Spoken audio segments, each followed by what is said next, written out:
So yeah, thank you guys for joining me. It looks like we're streaming on TikTok, Instagram, and YouTube all at once. So please bear with me. This is definitely a brand new process from me, from my team, from my moderators.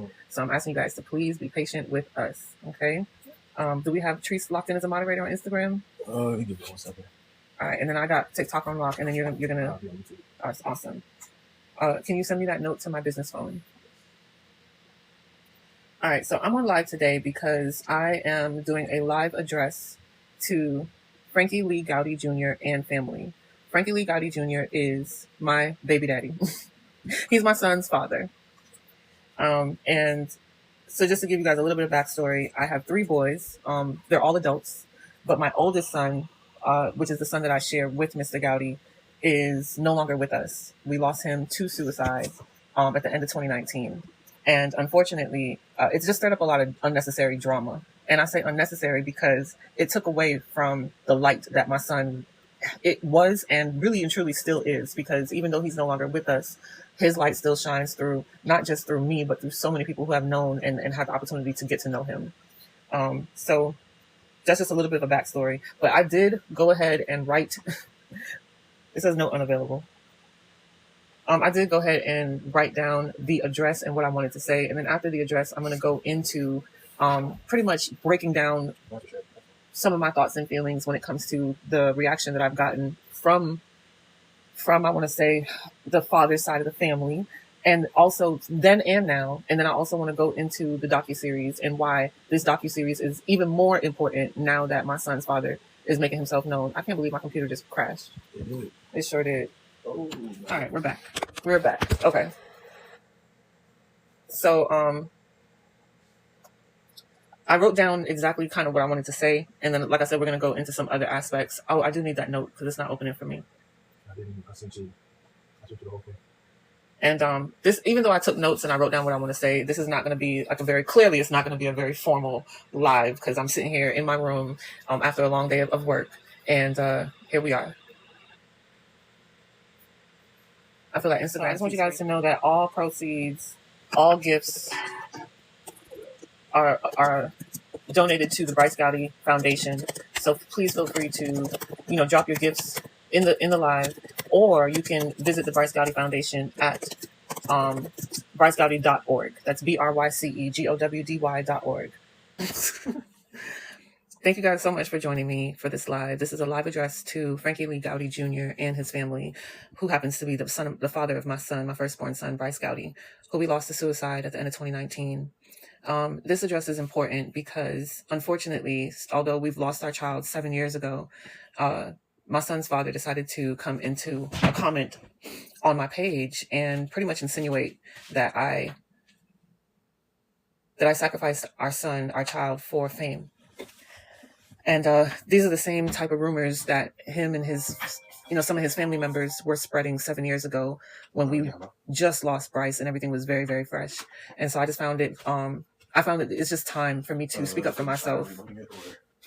It's just time for me to speak up for myself and stop letting these kind of things slide, right? So I went ahead and I wrote my address because it is a very emotional situation for me. Like, it's not easy for me at all. So I made sure to write my address. I want to apologize in advance for those people who may feel attacked. I'm not attacking the entire family, but it's more than just my son's father that's the problem coming from that side. Right. So for 7 years, I've remained largely silent publicly about what happened with and to my son, Bryce Gowdy, while people continuously formed opinions about me, my parenting, my relationship with Bryce, and our family's life. After Bryce passed, his father and some of his family members literally ran to the news and pretty much annihilated my character and my reputation. Every single thing that my son's father was and still is, allegedly, I'm going to say allegedly, they projected onto me. So, for instance, he suffers from addiction. He has been battling with addictive disease since his teenage years. They said that, and he's been in and out of rehab. They said that I was a crackhead. I'm not going to sit here and pretend like I haven't indulged in, some natural remedies in my life, but I've never, ever tried any kind of, hard substances. He also has a history of violence and domestic violence in and out of jail, allegedly. And they said that I was very violent and abusive towards Bryce coming down to his last few days. My son's father allegedly engages in favors in exchange for, some type of monetary, what's the word I'm looking for? Monetary gain. And they went out in the community and said that I was a prostitute and I was a whore. And so pretty much every single thing that my son's father was and still is allegedly, they projected onto me publicly. And because I was so deep in grief at that time, I wasn't even studying none of that. Like, I just wanted to lay my son to rest and, just go through my grieving process.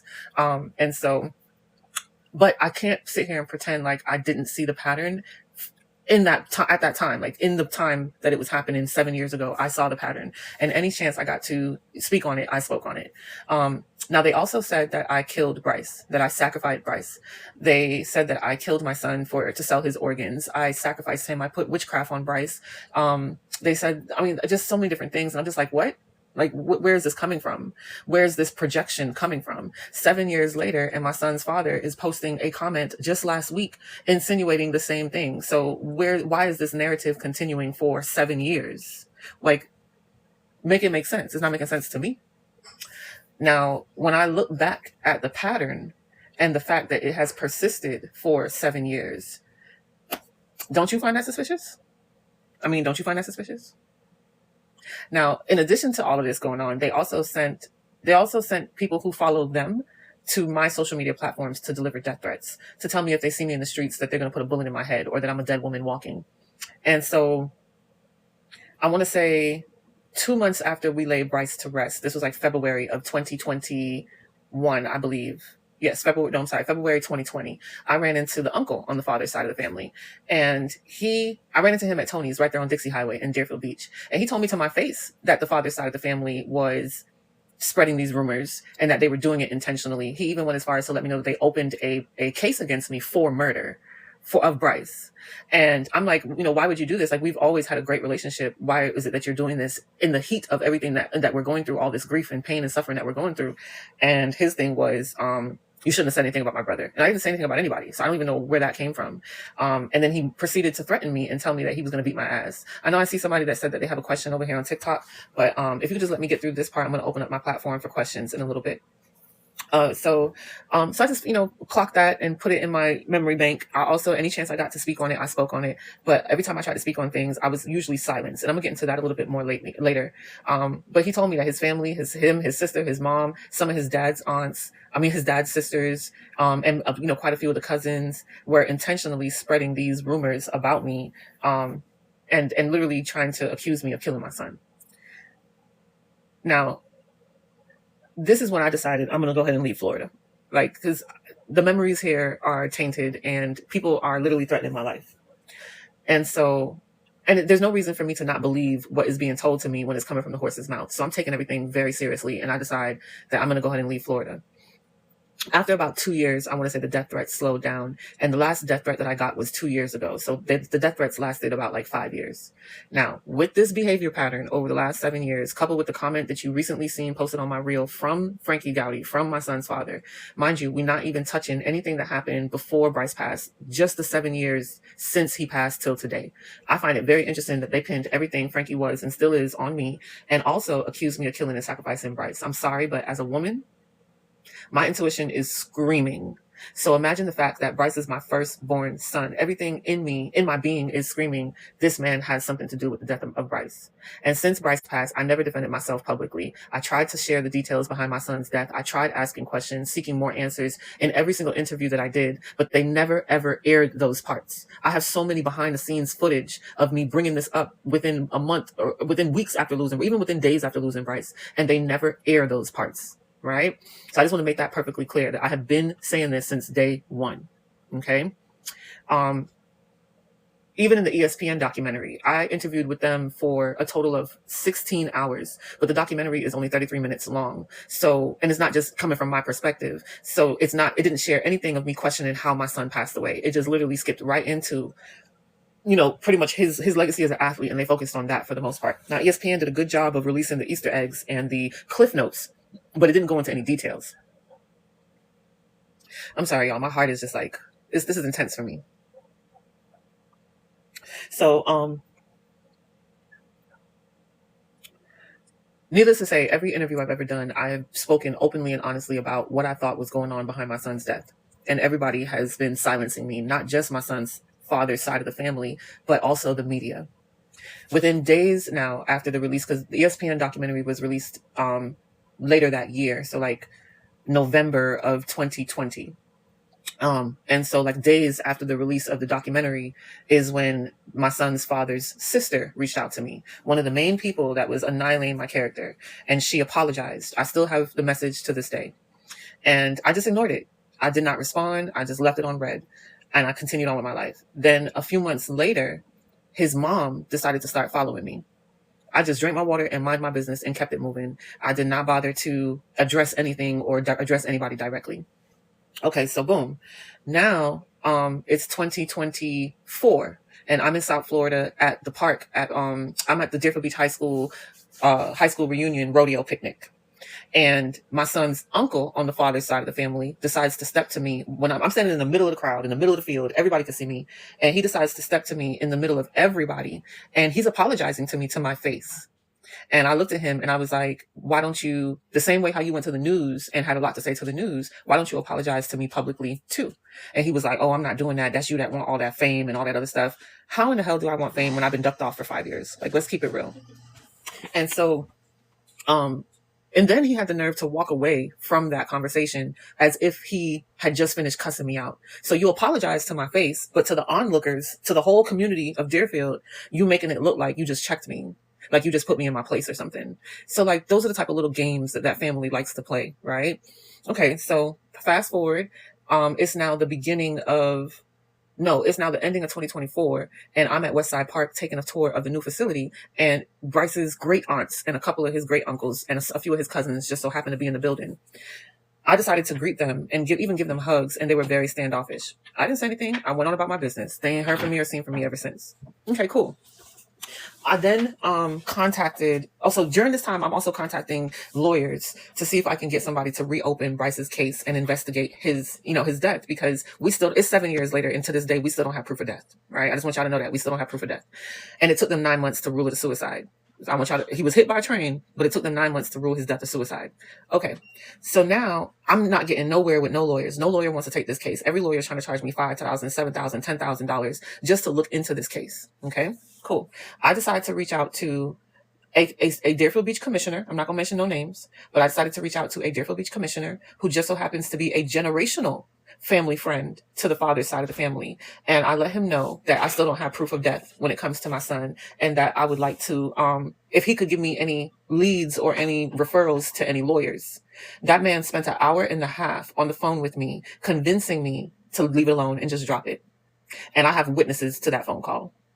Okay, so I just want to give y'all the pipeline of like what I've been going through. Okay, so boom, fast forward to earlier this year. It's around Bryce's birthday. I'm back in South Florida in Deerfield. Me and my son decided to go to Pickle Barrel for lunch right there on Hillsborough Boulevard. And we run into one of my son's great uncles. Now, this is someone who has been very supportive from day one, has never made me feel like he has been against me, even before losing Bryce and after losing Bryce. I have nothing but positive things to say about this great uncle. Okay. And so he was letting me know that we should go look for Bryce's grandfather, which so happens to be Bryce's father's father. All right. Now, again, I have nothing negative to say about Bryce's grandfather. If anything, I will go as far as to say that Bryce's grandfather was his real father, because his grandfather stepped up and played that role, as his son was absent in Bryce's life. I'm sorry. It's like a little fruit fly flying in my face. Right. So when he want to come in my comments talking about describe absentee means that you weren't there. That's what absentee means. You weren't there. And if you show up a handful of times, that still doesn't mean that you were there. Okay. I just want to clarify.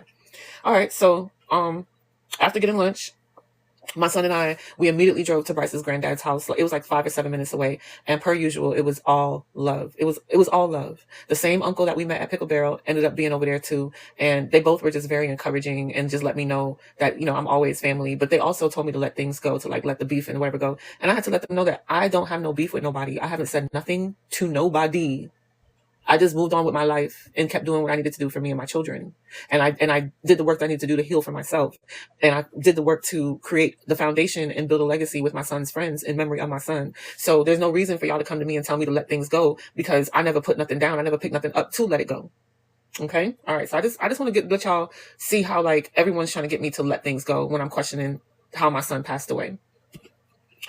So now I haven't even, we have not started promoting the foundation yet. We haven't started doing anything for the docuseries, promoting the docuseries yet. And it just so happened that a week to 2 weeks before we're getting ready to officially relaunch the foundation, Bryce's father runs into my DMs. Before he does that, though, he follows my page and then he goes to a couple posts and like a couple posts. He made sure to like the post of me talking about Bryce with the doctor, who happens to be a white lady. He didn't like nothing of me talking to the gentleman about Bryce. And then he came to my stories and he made sure to only like the stuff of me looking good. Just posts of me. He didn't like nothing that I posted about Bryce. He didn't like nothing that I posted about anything else except me looking good. And then after that, he decided to slide in my DMs being polite, like ain't nothing happened, like shit's sweet. So it's, to me, that's like the straw that broke the camel's back why we're here today. Because like, who do you think you are? Who do you think you are to put me through all that trauma and pain and suffering after we lost our child, who you weren't even there for? And then you want to pop back up in my life. You didn't even say, okay, let me call this lady and apologize directly, or let me send her a voice note and apologize directly. Or even if I am going to send her a message, let me send her a thorough message apologizing directly. No, you're just trying to slide in on the slide. And mind you, you could have never done that in the past. I don't know why you think you could do that now. So it's like, enough is enough. And my not defending myself and holding him and everyone else accountable literally changes today. My receipts don't allow me to argue in comment sections. And this man trying to rewrite history while the receipts still exist is diabolical. And since my face card never declines, and I know I look good, I say, let me come on this live and talk to y'all directly in 4K, right? Because I don't want to hide. I don't want to hide behind comments and messages and DMs. No, I'm not hiding. The truth doesn't hide. Okay? So yeah, y'all gonna get this in 4K and UHD. And this is really my very first time ever in life addressing these people directly and publicly. Hold on, y'all. It says mine's gonna end over here on TikTok. Give me 1 second. And so, yeah, this is my first time ever addressing these people directly and publicly. Hold on. It want me to drop this little puzzle into the puzzle piece so it knows that I'm here on live. My bad, y'all. And so, yeah, I've never felt the desire to, I'm lying. I have wanted to address them publicly, but I've always convinced myself that it wasn't worth it. But it's no way I'm going to let 7 years go by and I'm going to continue dealing with this. Like, this is ridiculous. All right. So, and you know what? This will also be my last time addressing these people directly and publicly. That is without allowing them the opportunity to speak for themselves. So to Frankie Lee Gowdy Jr., the Gowdy family, and all of your friends, your family, your fans, and whoever decided to publicly criticize me, question me, threaten me, accuse me, or believes that I'm misrepresenting the truth and would like to have an open and honest conversation, I'm more than welcome it. Right? As long as it's public, I am more than happy to have an open and honest conversation with Frankie Gowdy and any of the Gowdy family members. I'm open to have an open and honest conversation on a platform where it is moderated and there's a therapist in the building. And the reason being is because this is triggering to my mental health. So I know it got to be triggering to other people's mental health. That's one. And even though I'm having beef with my son's father and some of those family members, it doesn't take away from my compassion for everybody's mental health. That's one. Two, I feel like everybody has been hiding in the DMs and, pretty much doing things behind the scenes. I feel like the best way to get to the bottom of everything and to get to the truth is for everybody to be sitting down together, having this conversation together. That's what I feel. So again, I don't want to have this conversation. I'm never addressing these people again unless they also have the opportunity to speak for themselves. So again, to Frankie and the Gowdy family and all your friends and your fans, if you would like to have a conversation, I'm more than open to it. Not by sliding in my DMs with apologies, not by simply following and watching me, not by stepping to me at a homecoming picnic, apologizing privately, and then walking away like you just checked me. Not in my DMs being casual and pretending everything is sweet. Not back and forth in my comments, not behind closed doors, not through the rumors and the hearsay, but in a respectful, moderated conversation where everybody has the right to speak for themselves. I think that's fair. Because if our goal is the truth, then truth shouldn't fear a real conversation. Truth never runs and hides from accountability. It's either this or y'all can keep it quiet on the creek. Matter of fact, I want you guys to tag the platform that you would like to see this conversation on. That's what I want. I want you guys to tag the platform that you guys would like to see host and moderate this conversation. Okay? So the next thing I want to go into is the communication breakdown and why the communication makes me believe that my son's father has something to do with it. So if anybody got a chance to see that comment that he left on my post last week, matter of fact, I will pull it up and read it out loud to you. So we all on the same page. And I want to break this down because I don't want people to think I'm just crazy and just talking just to be talking. Excuse me. How do I get to my profile? Okay.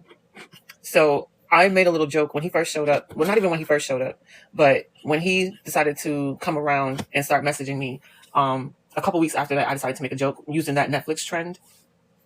And underneath that, I want to say within 30 minutes of me posting it, he came under there and said, "Define absentee, question mark. He died on your watch. Did you sacrifice my oldest son for this fame? Remember, Gowdy is my family name. We never married. God bless." Now, being someone who is in the mental health field, I am a coach in the mental health field, and I work with clients from all walks of life, all day, every day. We're going to go ahead and break down this communication. So define absentee. That's like a way to pretty much question someone's intellect, right? And make them question themselves and their own intellect, or make them question reality. What we would call gaslighting in the form of a question. Then he said, "He died on your watch." So now he's deflecting the conversation to something completely different, right? Which means it's taking the attention away from him being absentee. Then he says, "Did you sacrifice my oldest son for this fame?" That's an actual accusation in the form of a question, but it's still an accusation. It's an insinuation of pretty much sacrificing somebody, their life, for fame. Then he says, "Remember, Gowdy is my family name." That's his way of trying to strip away my value, to say, you're not worthy of using my last name for anything, even when it comes to recognizing our son. Okay, but it's just a way to diminish me, to devalue me. Then he goes further to say, "We never married," which is another way to devalue me, discredit me and my value, right? Now, these are all tactics that you can go and read for yourself. You can pinpoint it for yourself. And I'm pointing it out because when I talk to my clients and I work with my clients, I teach them how to identify these things in communication, not just to be able to identify it, but to understand why that person is using those tactics. And usually a person is using those type of tactics when they have something to hide. Okay? So if this has been going on for 7 years, people have been using gaslighting, deflection, projection. Ew, I got weirdos over on TikTok. I'm sorry, got distracted. But if people are using these tactics for 7 years, and we know that people use these tactics when they're trying to hide something about themselves or a situation or whatever the case is, they have something to hide. As a mother who knows that your son took his life 4 houses away from where the father lives, I want y'all to register this. And then for 9 months, they don't rule it. It took them 9 months to rule it a suicide. During that time, the family tries to open an investigation against me for murder. Is 1 + 1? No. Okay, let me just continue because I'm getting a little. I'm sorry, but we're gonna get right through this. We're gonna just get right through this. Moving on. So this brings me to why I decided to do the docuseries. And it really and truly, docuseries is not even my idea. It's Joy Young's idea from Love and Hip Hop. I just so happened to be doing promotions again because I wanted to do something, go back into a career that was going to cause me to get back out of the house and start living life again. So I started doing promotions again, and I just so happened to link up with a promoter, and we decided to do a Halloween party here in Atlanta featuring Trick Daddy and Trina. During the booking process, I ended up talking to Joy Young. An hour in the conversation, she was asking me about my career, and when I told her that I transitioned from marketing, branding, and promotions into health and wellness after losing my son to suicide at the end of 2019 before he was supposed to go to Georgia Tech, that's as far as I got before she looked at me and was like, "You talking about 7? I know that story. And I've heard a lot of trash about you. And just by talking to you, I'm realizing that none of that's true." And then she starts prophesying, or I can't even say prophesying because it wasn't like she was going into the future. It was as if she was telling me, she was downloading and telling me what happened to Bryce in the past. And she was literally like, "I can't explain to you where this gift is coming from. This is just a gift of mine. It happens when it feels like happening. And it feels like God is just speaking to me through your son. And he's telling me that the father has something to do with it."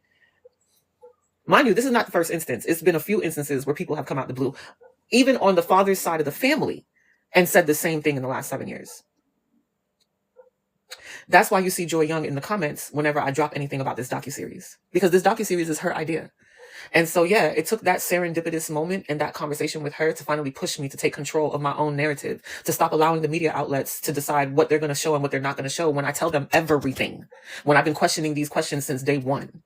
Okay, I just want to let y'all know everything and how everything is coming about. So we went ahead and we filmed the docuseries. We actually ended up filming it twice.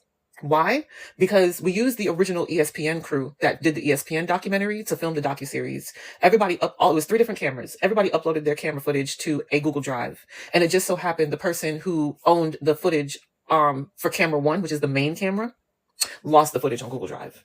I ain't never heard of footage being lost on Google Drive, but that's what we were told. I have the receipts. I have the text messages to prove that that's what we were told. So we said, you know what? We just gonna move it right along, find a whole new team. We ended up refilming it again last year, and now we are in production. And the goal is to launch the first trailer during Suicide Prevention Month in September. And the ultimate goal is to launch the docuseries on all of on my platform, my YouTube, at the end of the year on the anniversary of Bryce passing. I'm sorry, I'm talking too much. Now we would love to do a live streaming of it at a local theater in South Florida. We're working on that, but we need to be able to raise the funds. So please, again, feel free to donate. You can go to brycegowdy.org and donate, or you can feel free to drop gifts in the live. All gifts will be donated to the Bryce Gowdy Foundation.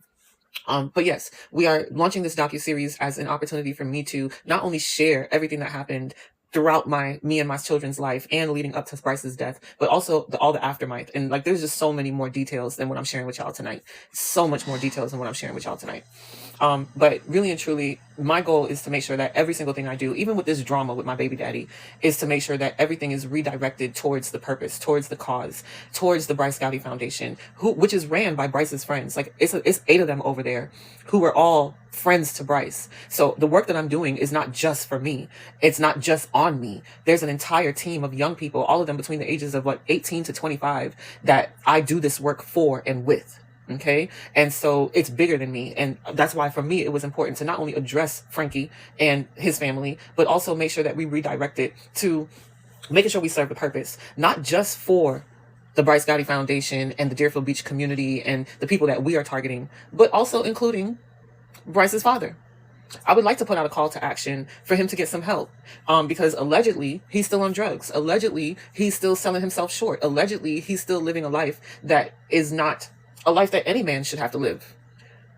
And so I am putting out a call to action to everybody who is around that man, knows that man, ever heard of that man, because he himself was a star athlete. He's a product of the football community and the system that holds a lot of people back, right? So I want to be able to make sure that this is also going to serve a purpose and hold him accountable, but also to hold the people around him accountable to get him the help that he needs. So I feel like I've rambled on a lot enough. I really never wanted to give this man this much attention, but I knew that he was coming around looking for the attention. And I felt, you know what, if you're going to get the attention from me, you're going to get it how I want to give it to you. And so this is how I decided to give it to him. I know that some people might think I'm, crazy or whatever. I don't care. I really don't care. Because at the end of the day, enough has been enough. And this has also been tainting my image, tainting my reputation, tainting even my career and my livelihood, and whether or not people want to work with me. It's bad enough that I have to deal with the stigma behind suicide, but to then have the father's side of the family add to that stigma and include the possibility that a mother murdered their child. Anyhow, like I said, I don't want to take too much time going over this. Please stay tuned for the docuseries. We'll be releasing the trailer at the end of Suicide Prevention Month, which is in September. And it's also the start of football season, which I think is just great timing. And we look forward to launching the docuseries in full at the end of the year. Again, I would like to extend an invitation to Frankie, any of his family members, friends, fans who would like to have a conversation with me. I have no intentions of ever addressing that family publicly again, unless we are having a conversation through a platform and the conversation is moderated and there is a licensed therapist in the building. Again, please feel free to donate to the Bryce Gowdy Foundation at brycegowdy.org. And that's all I got. I'm going to go ahead and open the floor for any questions. If anybody has anything that they'd like to say, please feel free to say. I know I had some people on TikTok that I had to put on pause. Thank you guys so much for being patient with me as I just get through this part of it. But I just wanted to get through my whole address before I move into, talking to everyone directly. So yeah, anybody have any questions? So I'm sorry, TikTok is a little off the chain. So TikTok is doing a lot right now. And sometimes it just gets distracting. So my apologies for sure. YouTube, thank you guys so much. I appreciate all the love and support. I see you guys don't really have a lot of questions, but you just gave a lot of love and support, and I genuinely appreciate that. And then to my Instagram family, I always say Instagram don't really tap in that much, but for those of you who did tap in tonight, I really appreciate you. Again, nobody really had any questions, but I did see the comments, the love, the support, and I appreciate each and every one of you. Yeah. So I think I'm going to do this more often. It won't be rants about my baby daddy. At least hopefully it won't be. But who knows? I mean, if I'm pushed or triggered or, in the future, I have no problem doing this again. All right, you guys. Thank you so much. I'm going to say I'm out of here.